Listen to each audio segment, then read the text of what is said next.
Hey everyone, Tactics here, bringing you my full guide to Mythic Tindral after a short holiday hiatus. Hopefully you guys had a good one. And this is one of, if not the hardest boss in Dragonflight, so it's gonna be a long one. I'll be walking you through all 3 phases and 2 intermissions here of this boss fight. I'll go through the strategy that we used, some extremely useful weak auras to help you get it down, as well as just some useful tips and tricks that we learned the hard way through our 300 pulls to get this boss down. So I am going to assume here that you already know the heroic mechanics, you understand those, just so I don't need to cover them, because again, we've already got a lot to cover. And on that note, I do actually want to quickly touch on healing cooldowns, specifically how I'm not really going to go deep into them. Instead, I like to show you guys a fantastic tool here over on questionablyepic.com. I'll post this down in the description below. It's called the Cooldown Planner, and basically it allows you to not only set up your own healing cooldowns here, but what you can do is you have a log, either our log, or even better, maybe a log of a group that has the same healing comp as you. You can go in here, you can import a plan from Warcraft logs, and then you paste the Warcraft log sync in here, and then you can be able to select the fight here, TINDRAL SAGESWIFT, boom. And then it will just import this in, and you'll see once it's done importing, it'll just spit out all the healing cooldowns automatically and kind of where they were posted throughout the fight. Super, super useful. Again, especially if you find a kill of this boss where it was actually done with the same healing comp as you, you can just kind of look exactly what they did on their actual kill. Again, it doesn't tell you the whole story, but it does tell you at least what worked for them on their kill. Boom, just type something like that, boom, and there it is. There were the cooldowns we used for our healing comp, which was like Disc, Holy Pally, Resto Druid, Presevoker, and this is where everything was used. Boom. Very, very simple. So because this tool exists, because this tool is so powerful and useful, I'm not actually going to cover our healing cooldowns or anything like that super in depth at all. Just saves me some time, but use this tool. It's absolutely amazing. Second thing, lag. Lag was a common theme, I think, a lot of people were struggling with during progression. They've done a decent bit to fix it. There is still one thing that exists that's a big deal, and that is actually logging. So whoever is logging on this fight is going to get a decent amount of lag on some of the scarier route overlaps when we talk about those. Just, I guess, from the Trent, there's a lot of things that tried to help, the like Trent script removal, root script removal, and those are very minor. The other thing, details, that can help as well, reducing the actual update time or just disabling it entirely. But logging was definitely the biggest one, so try and only have a single player logging when you pull this boss. Everyone else turned it off, and that was the biggest performance increase that we saw outside of details and adjusting that or disabling that as well. Now, let's get into the boss fight itself here, where actually positioning is quite important. So I made up a little raid plan here with our P1 markers and positioning. So we're going to pull the skull initially. We're going to bait the first beam and then move to moon, and then we're going to hang out at moon for a little while, and then you're going to see us as soon as the beams come out. We're bait beams at moon, we move this way a little bit, bait another beam over here, and then we're going to run to X. This gate can be pre-placed basically, and that's kind of P1 movement. You can see it in play here, and kind of why we do that. So initially, again, over to X or skull. There's no marker here anymore. We had it on prog. We just started using the floor markings. We pull it here. We're going to bait this first beam, and you're going to see when this first beam comes out, and again, this beam is no different on Mythic. It's relatively close to our moon marker, and that is on purpose. You can easily dodge this relatively quickly here and stay in this position because there's a couple things that are about to happen. First, I guess falling stars on screen. Let's quickly talk about that. Again, no changes on the falling star mechanic on Mythic here. It just deals a big damage. And has those swirlies, and what you'll notice is that all the dangerous overlaps on this fight usually include a falling star just for an additional raid hit. So you want to make sure during those overlaps you are always topped. It's a good spot for personal CDs if you're low, or health pot, healing, health stone, that kind of thing, just to make sure you are topped. Obviously, this is the beginning of the fight. Nothing's happening yet, so none of that needs to happen for this specific falling star, but just something to keep in mind later on. Usually it's falling star plus something that kills people, so just keep that in mind. Of course, there's going to be a lot of beams coming from different places as well, from like across the room, and that's something to keep in mind as well, because there's one beam that can come in late. It doesn't always on this very first set. We called him Charlie, and what we're going to see here is we're going to spread our dispels along this edge of the room here, just away from where we are, because we don't need this space. And they need to be careful because that Charlie beam does sometimes run through like player 3 and 4, so it can be quite scary for them. So just keep an eye on that one. Now, before we talk about dispels, let's quickly talk about the mushrooms here because they come out first. As you can see, there are now 2 mushrooms at a time here, red and green, and there's always going to be 2 mushrooms. There's going to be 4 spawns of 2 mushrooms, and tanks, you need to alternate colors. So one you need to start in red, one of you needs to start in green, and you alternate between red and green, the opposite of what you are from there. As you see here, I have a weak aura that says red. Weak auras. Let's talk weak auras. So there's 2 packs that you can use. We use Northern Sky. Northern Sky pack they basically have the same things. They work slightly differently, but it's just whatever you want to use. The Liquid pack was not out when we got to this boss, so that's why we just used Northern Sky, and when it came out, we just stuck with Northern Sky because we had already, figured everything out.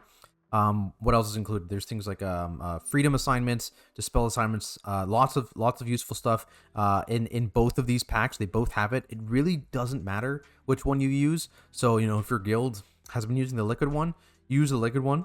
If your guild's been using the Northern Sky one, use Northern Sky one. I'll link both in the description. They're both full packs, very, very useful for this boss fight. So just use one of them for sure. Now, let's just play through the mushrooms so you can kind of see. I'm red first. That's one of the weak auras too. I use input which color you're first, and then it just alternates from there. So now I'm green. So I go soak this green one. I'm going to soak a red one again next.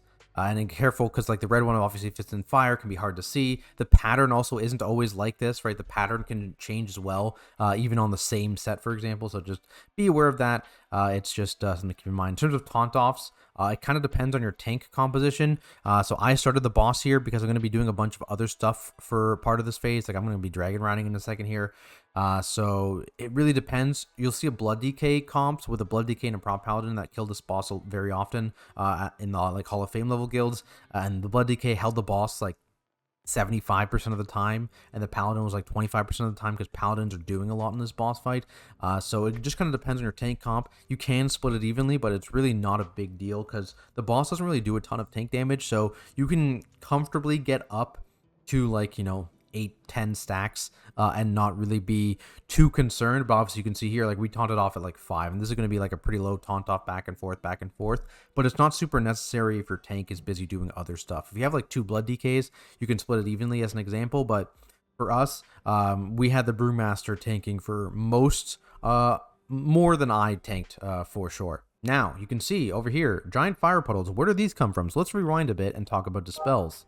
So here we are back at the beginning. Dispels are going to come out in 8 seconds. And basically how these dispels work now on Mythic is when you dispel one of them, it leaves a 2-second vulnerability debuff on you. So you can't mass dispel them like you did on Heroic. You'll just die. You need to stagger the dispels one every couple or few seconds and get rid of all of them in that way. They also can have a pretty nasty overlap, actually fairly often, with the roots that come out, right? Roots, obviously if you get rooted in your fire dispel, that's bad. And so what you're going to end up doing a lot of the time is on any overlap with roots, you will assign freedom effects on players 3 and 4. Sometimes 3 doesn't even need it, depending on the overlap now with the nerf to make this the dispel 2 seconds instead of 3 seconds vulnerability. But we assigned it for safety anyways. And as well, external effects on players 3 and 4 specifically, because again, they're going to be sitting with their dot for much longer. Players 1 and players 2 get dispelled quite quickly. 3 and 4, we assigned externals. 1 minute sack was really good for that. And I think we had 3 paladins, so we had a lot to use here. But we had 3 1 minute sacks. We had pain suppressions from our Disc Priest, and we had Iron Barks from our Resto Druid that we rotated through on players 3 and 4 and assigned that in our ERT note as well, just to make sure they survived. And I do actually want to show you a couple of the weak auras here. So one of the weak auras here, it shows the number on the frame here, so you know who's 1, who's 2, who's 3, and who's 4. There is a priority system to this weak aura. You can see it in the pack. Basically, healers are always going to be 1, and it's always going to target 1 ranged healer. So the Holy Paladin can't get picked, a Mistweaver can't get picked, every other healer can. So for us, the Resto Druid, Preservation Evoker, and Disc Priest can get picked. So they pre-position to the number 1 spot on the ground. I actually show you in the raid plan here. Basically, we went right to left. So we went like 1, 2, these overlap a bit, 3, 4, like this. 1, 2, 3, 4. Healers pre-positioned to like here, insta dispel themselves, and then once you see your assignment, you go to your spot, you go to your spot, you go to your spot, and again externals on 3 and 4. And then when we rotate over this room, we'll do the same thing right to left. So it's like 1, 2, 3, 4, kind of like that. Again, overlapping. And again, this is healer pre-positioning to their spot. Boom. Notice we're not on the edge here. There's an invisible kill zone on the edge here for some reason. You'll get an arrow above your head to note that you're in the kill zone and you will die shortly after. But just you cannot actually be on the very edge of this platform. So keep that in mind. You will die. So we're placed up against the edge, but not quite on the edge. So something to be aware of. Invisible kill zone. Fun. But now, other weak aura. You can see one person here is glowing. I am assigned to Freedom player number 3 on all of these overlaps where they happen with a root. As you can see, there's a root in 5 seconds. So what this does basically is it glows red to show me, hey, that's who you're going to Freedom. And then when this ends up glowing white, that's when I'm actually good to Freedom them, and it'll last for the root set. So basically, I'm waiting. The roots are going to go out. And as soon as the roots go out here, you're going to see, boom, it turned white. It does go away now because the timers were a bit weird when the vulnerability was adjusted, and basically the weak aura requires them to have both debuffs on them for it to actually glow white. That's how it functions. But you see, I freedom them. I saw who it was. I freedom them, and basically our Holy Paladin was assigned to doing player 4 as well. So he would see the same weak aura going around this person. It would be red around them, and then when they got the roots out, it would turn white, and he would freedom them as well. And we had different externals assigned here. I'm externaling on the next one, but basically again rotating through, freedoming, externaling, that kind of thing on these players that are going to be dealing with these mechanics during all this other stuff happening. Something to keep in mind too, outside of healers, these will only target ranged players, right? So melee will never have to deal with the dispel mechanic. Instead, melee, you're going to see here, are going to be dealing with the feathers and the flare bombs, which is the new mythic only mechanic. Before getting to that, actually, I want to quickly say something that a lot of people don't realize. This is not a good view. The circles from the dispels actually deal no damage, okay? You do not need to be afraid of being in this circle at any point in time. Circles are going to come out in a second here. These circles deal 0 damage. 0 damage.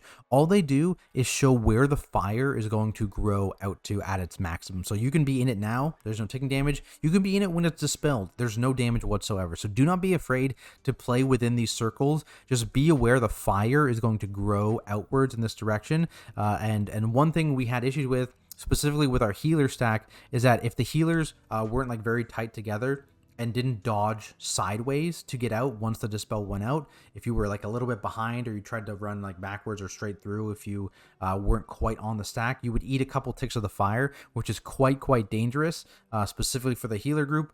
But in general, like, you don't need to worry about being in this specific circle. It doesn't do damage. Don't worry about that. Now, flare bombs, mythic only mechanic. Boom, there's the spawn of them. So you see here, these big red swirlies, there's 6 around the body of the boss here, just basically making a hexagon.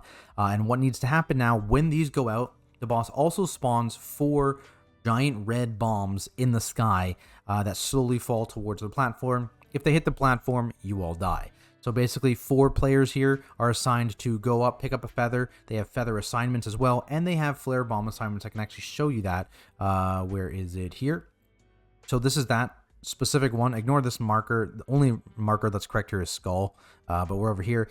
Basically, these are the assignments, right? So, Jin's taking this part of that. They're basically formed a trapezoid, and they're taking these ones, and there's 2 spare ones here and here. But Jin's taking this one. He's going to the western one. Sim's there, north, Cramps, east, Eris, south.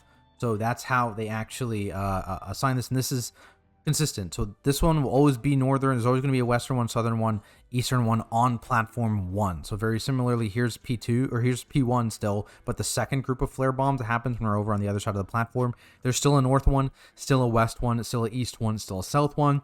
These guys have consistent pickup spots. They go to their thing, and this is P2. So this one's a little different. Now, P2 and P3 are on the intercardinal direction, so northwest, northeast, southeast, southwest in terms of their spawns. But again, relatively consistent with their spawns and their location, so you can hard assign them. And you can see here we assigned like, hey, this is generally how we're moving the boss. This is the feather you're going to be taking. This is the direction you're going to be going.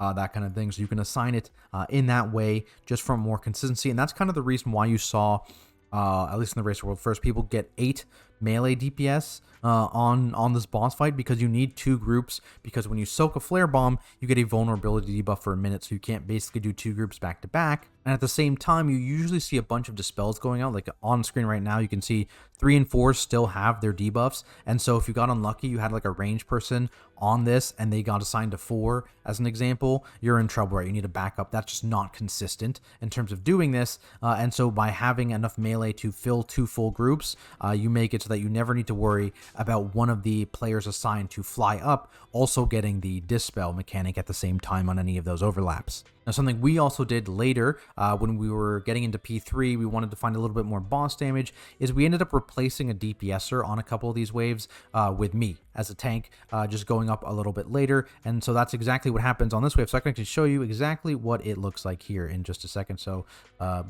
boom, the feathers are out. You can see 3 people have gone up. I'm going to do the mushrooms, and then I get into this feather. I fly up, and I get the north one here. Boom, that's what it looks like. You fly through it, and that's it. They've already finished, so they've flown down. And basically, the benefit of this, you can see here, I have my 1-minute debuff, but I have this empowerment debuff right next to me as well. And what this means is that when I land, I'm going to explode for damage, and this will do damage to roots, deals damage to Trents, and it deals damage to the boss. So what you're going to basically see is on any overlaps where roots spawn, with these Dragon Rider feathers available, those roots get absolutely demolished by these Dragon Riders. Like, they're already dead by the time I'm down because I went late. Those 3 dragons going into the roots is enough with people's damage to kill them very quickly. And you'll notice here, we have 2 Trents. What are Trents? So let's talk about Trents actually really quickly. Basically, this is the mythic mechanic tied to the roots. If you use a freedom effect or an immunity to remove your roots without killing them with damage, essentially, you will spawn one of these Trents. And essentially what these guys do, they just deal pulsing raid damage as they're alive. So it's not super ideal, though this damage is fairly significantly nerfed from what it was on release here. So it's not too scary. And you see we have 2 Trents here. How did this happen? Remember I was talking about we freedom player 3 and player 4. So this is from player 3 and player 4. No one else bothered getting a freedom effect. They stacked up under the boss and they got hit by the dragons. Let's see, actually, you might be able to see them here. Roots are going to come out in 3 seconds. You might be able to see them kind of group up here. Obviously, as a tank, I don't get this mechanic.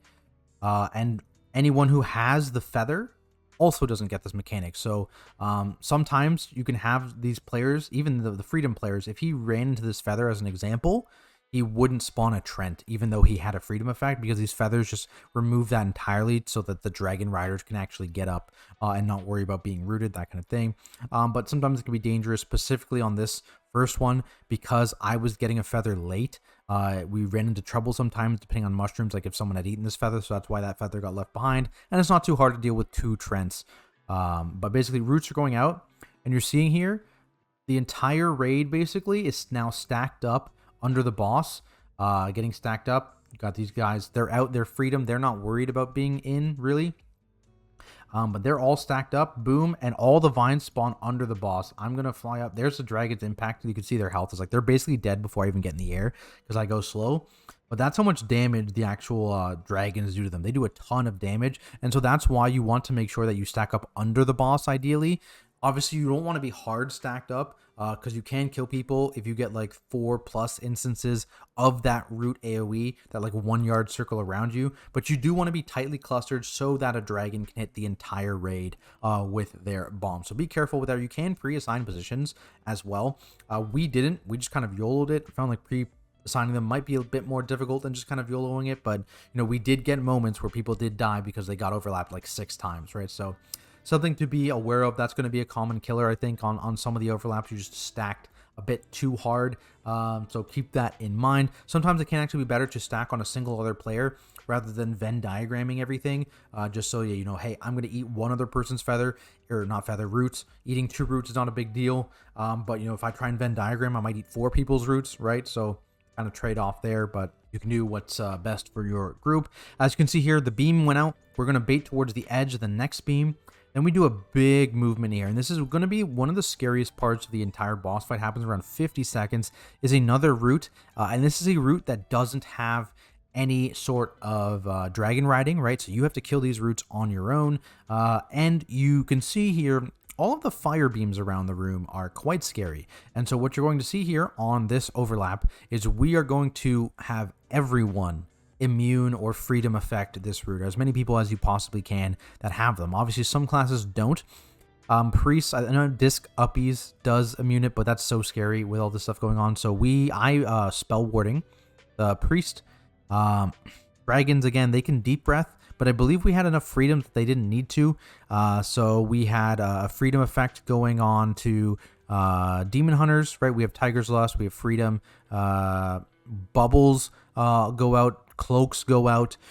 The demon hunters, notably Netherwalk, did not go out. Netherwalk was a last resort, so Netherwalk won't actually immune it, I believe. It won't actually remove it because it's more like a 99% DR. And on top of that, demon hunters are a huge amount of the damage on this overlap, so you really want them to be not in Netherwalk if they can help it. So again, we assign freedom effects to them. And if they had to get a freedom not on them, we would call it, and then they would Netherwalk if a beam went through them, basically, is how it would work. But essentially just putting freedoms on the classes that can't free themselves. Obviously, warriors would hold like Avatar. Warlocks have Soulburn, that kind of thing. So they would all deal with their own Druid Shapeshift, that kind of thing. Hunter's Master Call. I believe he turtled and he Mastered Call someone else, I think. I think that's what happened. But anyways, regardless, everyone broke here. And that means that you spawned 20 Trents. And that's a lot of damage. So you heavily stack cooldowns. Again, check the cooldown page. Or the Questionably Epic thing I showed you. But you can see here.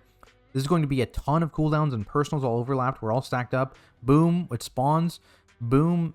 All these are going to now start breaking. Trents are going to be spawning everywhere. And we're just going to be AoEing them down quickly while simultaneously dodging all of these beams coming in, right? There's a ton of beams. There's a falling star, like I mentioned. Scary overlap. You want to make sure you have something covered. I believe this is actually where our Ret Paladin's mouse died. So, it's the kill pull when someone's mouse dies mid-pull. Guaranteed for sure. And then this immediately goes into the next overlap. So pots. Pot this for sure on initial progression here. I think we ended up taking a lot of pots off of this. Later on in progression, we were searching for boss damage, and we were overkilling these a fair bit. But we remained keeping AoE class pots on this. So I think like our Demon Hunters and Warriors, I think, kept potting this. I kept potting this. And then anyone who was more single target moved their pot to on pull. But for progression, we basically had almost everyone pot this, and then the big single target dam doers for the boss shield would pot the Intermission 1 boss shield for progression. But in general, this is going to be one of the harder overlaps of the fight to learn. There's a lot of damage, there's a lot of dodging, there's a lot of stuff going on, and you kind of need to figure out how to play it both positioning wise and just keep staying alive, killing the Trents fast enough, dodging everything. There's a lot going on for sure. Then it goes into the next set of dispels, which I said the healers have pre-positioned here. So you're going to see, boom, 1 goes off insta. Then 2, 3, and 4 can all get into position. And you can see here again, this is a red glowy frame. It's going to go white when I have roots. And I've already put out sack on him as well. And I can freedom him now. And he's going to walk in. You can see there, these roots go out, and he's still out there for his dispel. So, that's why you want to pre-freedom those players. Because if he wasn't freedomed here, he'd be sitting in his own fire, taking a bath. Not good, right? So that's why you pre-freedom and you also pre-CD, or defensive rather, on 3 and 4, just to make sure they are nice, comfy, and safe. And again, you only have 2 Trents here. You should only have 2. Maybe we have 3 this time, yeah. But again, this is a dragon riding set. This is set 2. So as you see here, they fly up with these feathers.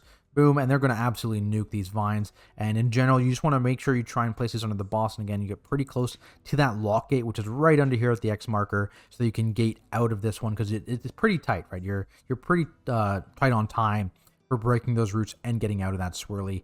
But that is phase 1, the very, very simple phase 1. Honestly, phase 1 is it's very, very difficult. It's definitely harder than phase 2. I'm sure you can make an argument for phase 3, but I think phase 3 is probably a tad harder. Maybe not because you have to learn everything in phase 1, but it's a tough phase for sure. There's a lot going on. It's going to be very, very difficult. Also, beware, the pushback here is about to happen. There's a pushback here. Don't get pushed back into a beam. Very helpful for us. We had our raid leader just count down the pushback every single Intermission 1, because there's beams going out for this one. But yeah, that is phase 1. That is phase 1. Intermission 1, going to be a very short thing. So get your feather, flying. I think technically the fastest path is this inside track here. We had basically everyone go the inside track. We had a few people go in the middle track. We had the 2 tanks go on the left track because the left track's the longest. But in general, everyone can get to this platform way before the boss. It's not a big deal. The left one's just a bit slower, but you can see here, like, I'll go to the left track. We go left, and then we go up. We get the one up in the top left as well. And that's just the tanks. And we get there last usually, or we should get there last because we have the longest track to go. Boom. But you can see here, like, even everyone's getting there, and then I'm getting here too, right? So, like, you should all get to this platform quickly. It's the next intermission where it gets a bit more spicy. But in general, you're looking for that 10 stack number here. That is pretty much this phase. Intermission, there's a supernova here. This is the kill boss lust, okay? This gives you the most boss damage because it lines up with your 2 minutes and your CDs, even minute and a half, I think, will line up here. You lust it. You blow up the boss, you get some extra boss damage. You're going here without lust. I think it was like 7 ticks, and with lust it was like 6 of the supernova, which deals increasing damage. So keep that in mind. With this bloodlust, this was super comfy. Without the bloodlust, it was a bit scarier. So just be aware of that. But if you're not looking, if you're just progressing, this bloodlust happens at about 3 minutes for healing. There's a lot of damage coming out in this phase, and so we use that bloodlust on progression initially around the 3-minute mark to help healers out a bit, and then we slowly peeled that off as we learned the overlaps. We got our healing cooldown set and everything like that, and then we moved it here just to make this much more comfy, and of course get that beautiful boss damage in. So the boss is just going to AFK here as well once you actually kill this shield, so you get some time to kind of hang out and hit the boss with nothing happening for a little bit because you've defeated the shield early. So again, another reason. One thing for tanks too, this resets threat on everything except for like pets and guardians. So you need to make sure you wait a second when the boss is AFKing, and then I taunt. I waited like a second and then I taunted, and that will give me the aggro of the highest pet or guardian. Otherwise, this guy's going to turn around and like kill a guardian real quick. It's not good. Your BM hunters will be mad. Or your mirror images, something like that. That's what will hit. So be aware of that. You can't taunt instantly. You need to give the boss a second and then taunt. Weird, but it is what it is. From there, it's a bit of a repeat in terms of some of these mechanics, mushrooms, dispels, but it's a little different here in terms of positioning. So let's go back to the raid plan we've got here. Here it is. P2 seeds. Boom. So this is our dispel positioning here. And the floor is a little different. So what's going to happen is the boss lands here. And this is like the southern end of the room. So if you look at the thing here, I am facing the boss. This is the southern end of the room. This is the northern end of the room. We're basically going to go in a straight line from the south to the north. And so the dispels are going to be behind us here. And what we do to kind of create a little bit more space is on this very first dispel, the healer goes back a bit extra. So they go way back. They dispel 1 back here. And then they move forward, and obviously 2, 3, 4 are dispelled in kind of their regular spots. And this will kind of let you fill in a little this way, and gives you a little bit more space. And it also lets you it clusters this a bit, and it'll spawn your feathers if you have it in this formation, like all right here, basically for Intermission 2, which is very, very nice. It makes it a bit easier to just collect them because you can all be stacked up and collect them quite easily. Now, you notice here, seed assignment. So let's talk about seeds. That's like the new, not new mechanic, but this is the main mechanic, obviously, of this phase. And it is quite different here in Mythic difficulty compared to Heroic. So the first thing is there's only 16 seeds. I believe it's -1 per dead player even. So if you lose a player, you'll get 15 seeds. You lose 2, you get 14, that kind of thing. So 16 seeds total, though, if you have everyone alive, and you have 5 seconds to soak these seeds. So let's wait a second here. Seeds are in a few seconds here. You can see this overlap, though. We had the feathers again, and again, this is the intercardinal directions, northwest, northeast, southwest, southeast. Group 1 went up, soaking mushrooms. Everyone's here. Boom. Dragons are coming down, and here are the seeds. So 16 seeds have spawned. We have loose assignments for where people are going to be soaking, because basically how this works is you have 5 seconds now, 5 seconds only to soak these before they turn into that tree and wipe your raid. And on top of that, if you ever soak a second seed, it also spawns a tree. So you can only soak 1 seed, no soaking any more than that. And again, this weak bar here shows you how many are remaining. You can make it do an air horn. I think I had it when you soak a seed, so you know not to soak anymore. That kind of thing. You can do like a red circle around you. There's tons of weak orders out there. A couple of them are in these packs as well. But you see, we're spread out here, we had assignments. Sorry, so here are the assignments we loosely had, just in general like this. But you kind of have to see, like, sometimes the spawns are inconsistent, right? You might get like twice as many spawns on the right side of the boss as the left. You might get almost none over here, and they're all like over here, right? You kind of have to be able to adapt. The other thing that we had, because there's only 16 seeds, you are able to assign a few floaters. Now, the thing to keep in mind, though, is that floaters, having too many floaters is actually a bad thing, because they can, confuse themselves. They can try and get the same seed at the last second, which is, we had a couple wipes doing that, where we had, like, I think a warrior and our mage, they'd both go to the same seed when there were 2 seeds left or something like that, and they were both floaters at the time, and then we would die to the last seed, the other one, right? So something we found useful is, again, pre-spreading into seeds is quite good here. You see, I pre-spread because I'm usually assigned over here, but you can see there's only 4 seeds over here. There's like a ton of seeds over here, so I've shifted over to towards the right side a little bit, because the point of view is from the perspective of the dispels.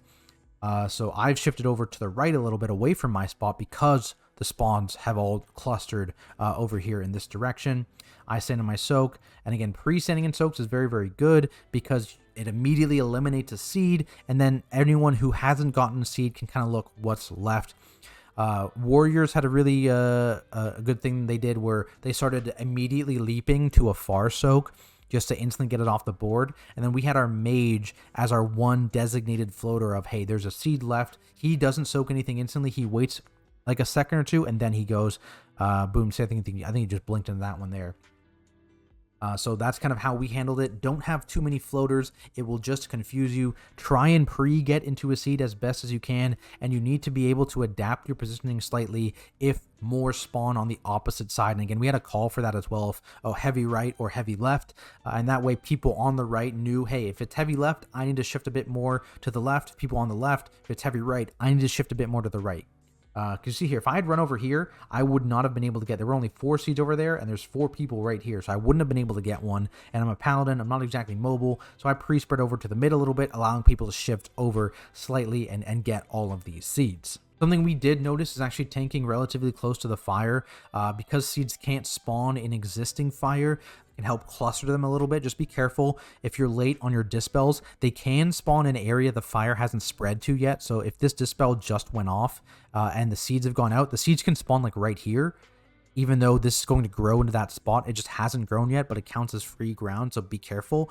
If you're doing that, make sure you get your dispels, but something that was a bit useful to us, just taking a little bit closer to the fires. This damage from the actual just Fire Tranquility 2, super scary, by the way, so be aware of that. And then we're going straight into another set of dispels. Or in this phase, as you might have noticed, actually, we're actually going left to right here instead of right to left like we did in phase 1. And we're going to be going left to right for the rest of this phase, actually. And the boss fight, actually, in phase 2 or phase 3 rather, we do that as well. So 1 is kind of pre-assigning to this way, and then we're dispelling across like this. So just keeping consistent. There's going to be 3 sets of dispels in this area, and same deal. You want personals on 3 and 4, or externals rather.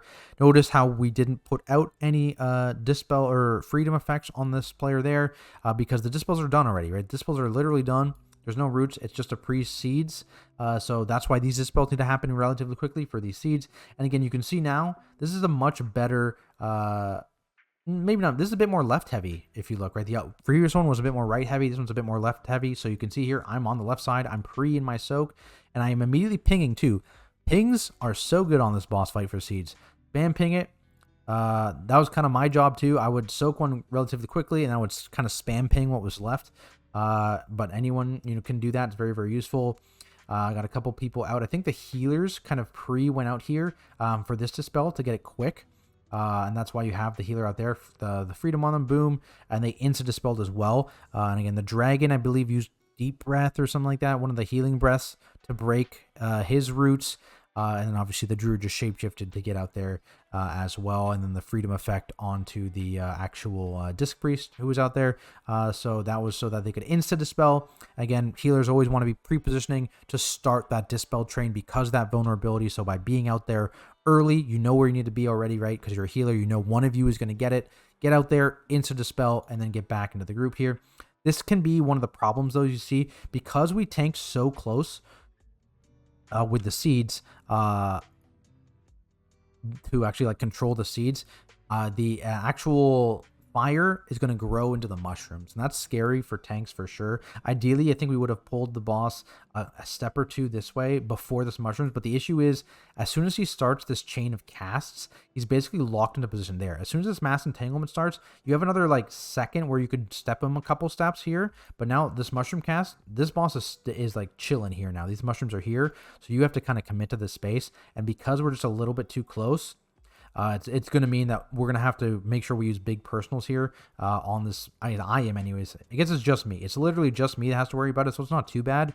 But I'm gonna pop Ardent here and have my Go Act proc to actually soak that in the fire. So it's quite scary. Keep that in mind. But then you want to be grouped up. You have the second set of dragons here to kill these roots. So that means, again, the previous roots all had to be killed natty. So you keep that in mind. Having damage on those roots is important to make sure you kill them in time, specifically to actually like spread out and get seeds, right? That's why this one's important. Luckily, you have dragons here. But again, just moving out, getting the soaks, killing these ASAP, getting the soaks. You can see, again, pretty central here. So we're getting a decent number here, boom, boom, pinging. All the pings going out. And then you just kill the boss until he flies away here. And because our fire is actually in this formation here, you're going to see a large cluster of feathers spawn all here. And because we're all stacked up, boom, we all get our dragon riding instantly. And you can also see we have a lock gate that's going to go out here. And this is just a backup lock gate. If anyone gets messed up by this, they're too far back, whatever, they miss a feather, they'll be able to take this lock gate onto the second pile of feathers, which should spawn over there. You'll see. Fly up. Yeah, there's a second pile of feathers over there as well. So that's kind of why we had that fire positioning. It'll cluster those feathers and make it so you can all get up at the same time, because this, like I mentioned, this intermission is very tight in terms of timing and actually getting to the platform in time with all of your buffs. But that's phase 2. That was phase 2, so a little shorter than phase 1. I think we got that one. But let's talk intermission 2 here. Again, not too long. Basically, the gist of this is almost everyone is going directly to the platform. You're going to have one DPSer who doesn't do damage to the shield get one that's straight up near the platform, and then you're going to have one tank go around the platform to the left, and the other tank could go around the platform to the right. And so by that, I mean here, I am the right POV, so you can see I'm going to get through this first one, and then I'm going to start going right here. Saving second wind, by the way, specifically for DPS players that are going straight to the platform, you want to save all 3 of your second winds and spam those, because you're not going to be collecting these green orbs at all. You're going to be basically ignoring them and going straight to the platform. So you can just spam second wind. You can see there, they're just spamming down the middle and they're at the platform. So I'm going down the right side, rewinding a little bit here. They're spamming down the middle. I'm going down the right side here. I'm getting this one. This is the one where you would assign that DPSer that doesn't have damage on the shield to grab it on their way to the platform. They grab that one. I'm going to ignore that one. You can see there's all around the back of this platform, there's orbs. So the other tank has gone left, and I'm going right here. I'm going to pick up a couple of these. He's picking them up. We meet in the middle here. He grabs that last one there, and I'm going straight to the platform here. And we have 10 stacks. There's more than 10 orbs here, notably. There is more than 10 orbs here, so you don't need to get them all. It's just, you know, backups, that kind of thing, and getting the 10 stack ASAP. Notably, as a tank, it is quite dangerous if you're going up there. So, you know, make sure you have something. You can pop a personal on your way down or heal yourself or like immune or something if you need to, that kind of thing. But just be aware, it is quite scary. And in general, you're going to eat more ticks on this supernova than the first one, because again, you're not lusting. You still should have cooldowns and stuff for it, but it's still, this is definitely the scarier supernova of the two in terms of beating that check. And again, same deal here. When this intermission ends, I waited a second and then I taunted in order to move the boss, and so that way he doesn't hit one of the guardians, hunter pets, whatever it is, right off the bat there, because again, for some reason, threat on them does not reset. Now, P3, let's look at good old raid plan here. So we saw this stuff here, right? Again, the assignments are basically the same. They're just shifting upwards and upwards for P2. Here's P3. We start here, and we bring him directly to the center here, and this is to bait a fire beam. And we're going to pull him off to the edge of the platform. Again, look at these flare bombs. They're intercardinal again. Northwest, northeast, southwest, southeast. That was not the correct one, but whatever. And again, feathers assigned in the same way, directions assigned in the same way, just for consistency across this entire fight, basically, for our two groups here. And then we have the seed assignments, which again looks a little flipped. Basically, how you want to treat this is for this phase, sometimes you will have the boss, there's no fires as a perspective on the first and last seeds of this phase. And so what we used is we just pretended the outside of the room was the fire in terms of our directions. So this is actually consistent with this phase, right? So if this is the fire from the dispels, then this would be the same, right? Like this is exactly the same. Well, I need to find the right click now. Is it there, right? Page 7 is like the same in terms of positioning as like page 4. It's just rotated slightly around as if this edge of the room was the fire, because again, the edge of the room is death. Do not go on the edge of the room here. So keep that in mind. Let's actually watch here. So I pulled to the center. This first route set is going to be covered by your dragons. This is also a route set you could assign a tank to do if someone had damage. We don't on this one because I believe all 4 of our people just popped all their CDs. So there's no reason for me to grab a feather here. They don't really have damage.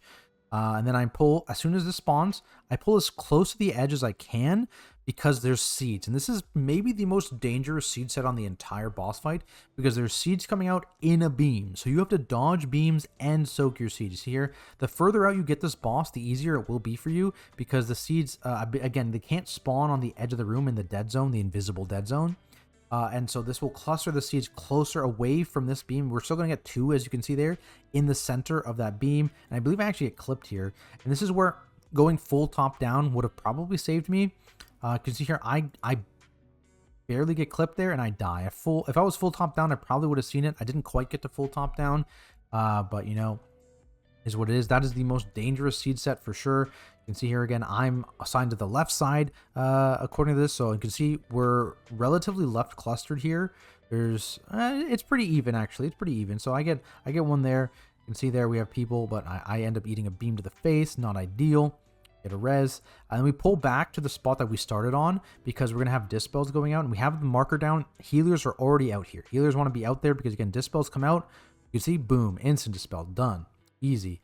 We got mushrooms going out now. And that's why we want to be on the center. You can see here, we're going to come into that problem where he's going to have to eat a mushroom, or I'm going to have to eat a mushroom. Here we go, me again. In the fire. Not the end of the world. We probably just want him a couple steps more forward. And then we're just going here. It's very similar overlaps now. It's kind of the combination of P1 and P2 now. You're dealing with all the mechanics. You got the boomkin mechanics, and you have the resto druid mechanics.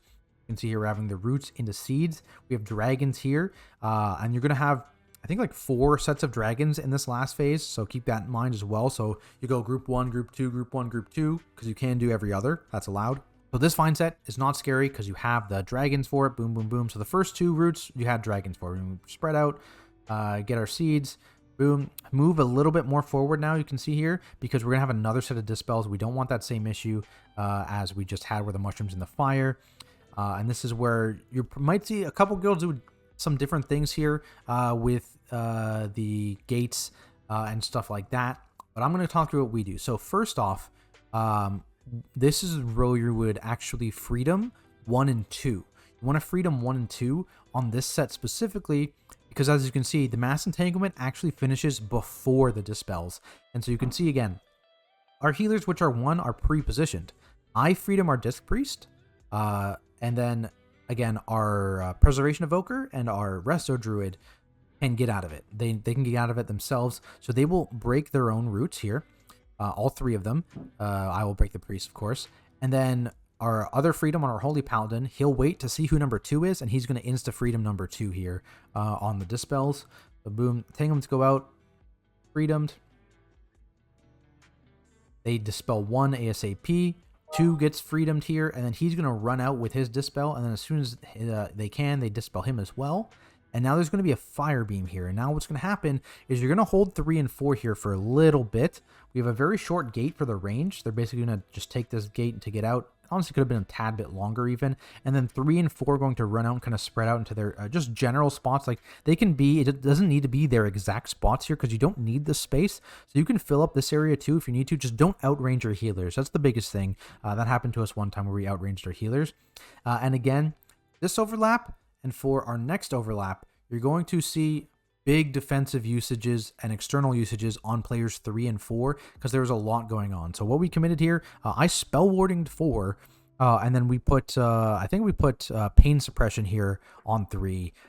So decent amount of coverage there. I think the next one's getting like sack, iron bark, maybe 2 sacks. Yeah, 2 sacks and an iron bark are going out on the next one. So lots of externals here are going out on players 3 and 4 just to make sure that they actually survive. Because again, there's that falling star, right? 4 took no damage, spell warding, let's go. But he'd be exceptionally low sometimes, and so that's why we end up moving the spell warding onto him there just for safety. And then he's going to dispel, and you're going to see here, we're staring these these beams rather down. We're staring them down. We're not moving much. And once you get the last one spawned, we're going to run right back in here about this spot. And this is going to, one, you're going to have these mushrooms not in the fire. Good.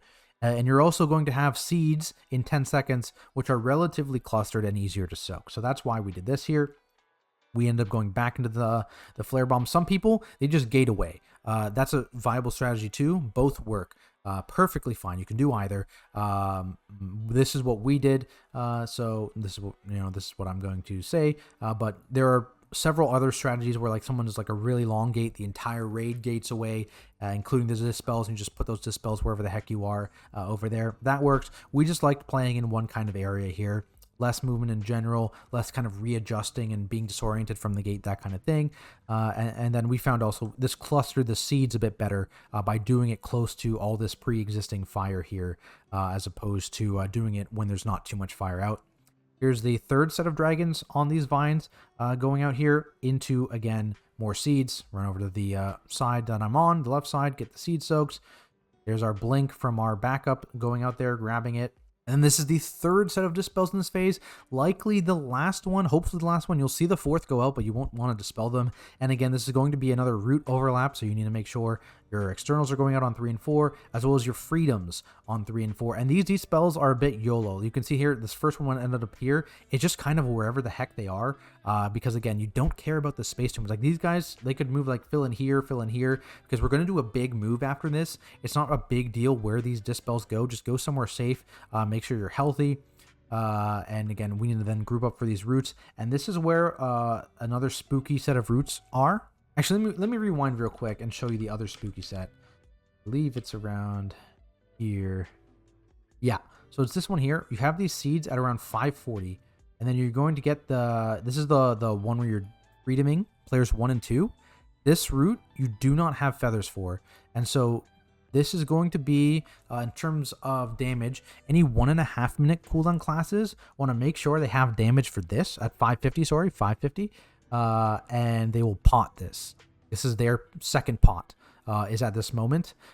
So they will carry the damage on these vines. Very, very important, because you do not have dragons for these vines, right? And you need to break these out so that you can move for the giant fire beam that happens in a few seconds here. And of course, so that you can take the gate, whatever, boom. This is how long you have right now. That's when it would be done. That's carried by 1.5 minutes, and they pot there. The next one that happens is around 640, I believe. It's this one here at 640. This, again, no dragons. This is carried by 2-minute classes. So 2-minute classes hold your CD here for this set of vines, and you pot this. That is how you get through these 2 dangerous vine sets where you don't have dragons in this phase. So make sure that you have damage enough for these vines. And honestly, everyone, even if you're not 1.5 minutes for the first set or 2 minutes for the second set, needs to be AoEing these vines. You want the biggest thing that will kill you is you are not out of those vines in time, because again, the fire beam is about to come now. And this is where we do our big move, right? So you want to make sure the 550 and these 640 vines have enough damage on them that they die. So just do a little quick rewind here to the actual dispels here. So again, externals on 3 and 4, and we are also freedoming 3 and 4, because again, roots are coming out, just so they are not dead here. We're cleaving down these roots, 2 minutes, and pots are going out here on these roots. And then we're going to be doing a big move on this fire beam. So again, fire beam's going out. We're going directly to the edge of the room here. The edge of the room here again. And again, in this case, we are treating the edge of the room like the fire. The edge of the room is the fire. If you have enough damage, if you have a clean pull, for example, we did not have a clean pull whatsoever, right? Someone's mouse is connected. We had like 3 deaths. You know, if you have a clean pull, you can actually kill the boss before seed set 4 here. Seed set 4, people were killing it like when they had their roots, they were ignoring the roots and killing the boss if you had enough damage.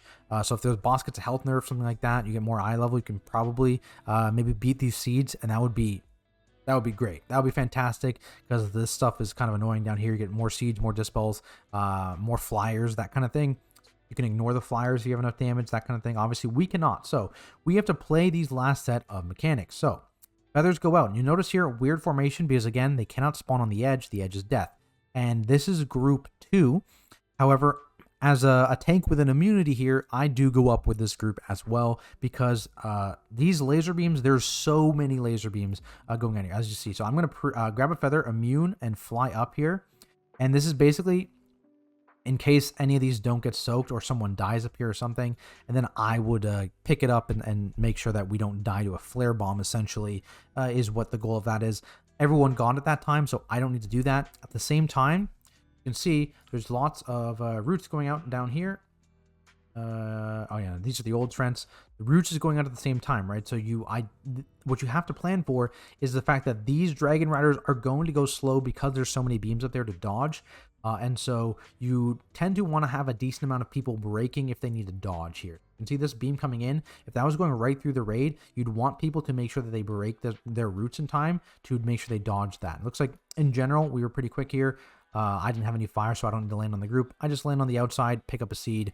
And again, you can ideally skip the seed set, but we didn't quite have the damage because it wasn't a super clean kill here. So you want to soak those seeds, and then dispels here, you want to keep them alive. And so I'm going to spend all my time here healing these people so they stay alive, get the soaks, and we're going to kill this at the very end. I think our tank dies here, the other tank dies, and we only have 1 soak here. We end up getting it at the very last second. Boom. Easy, not even close kill here. So yeah, that is a very long video, and that is Mythic TINDRAL. So hopefully this video helps you out. If you have any questions, again, drop those down in the comments below. If you enjoyed it, if you learned something, leave a like, subscribe for more content like it. Of course, Mythic Farak is up next, and I'll be continuing making videos just like this one into the War Within. As always, shout out to my fantastic supporters over on Patreon who help me to continue to do what I do. Thank you, and I'll see everyone in the next video.